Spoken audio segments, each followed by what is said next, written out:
Why does your scanner show the P0316 engine code? What does it mean? P0316 is a diagnostic trouble code for engine misfire detected on startup at the first 1,000 revolutions. This engine code indicates that PCM has detected a misfire in one or more of the engine cylinders right after startup. Under this circumstance, stop driving and repair your vehicle immediately.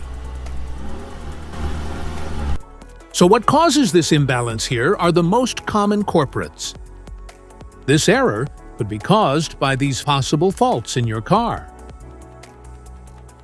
Ignition system problems, sensor issues, fuel system issues, air intake problems, exhaust system issues.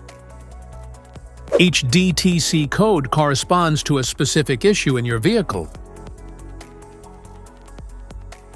This error code can appear in any vehicle with an OBD2 system, which includes vehicles manufactured since 1996. It is commonly found in Ford, Toyota, Honda, Chevrolet, etc. If you want to fix this error code, let us know in the comments section. We will definitely make the video on your demand. If you like this video, don't forget to subscribe to our channel. Thanks for watching.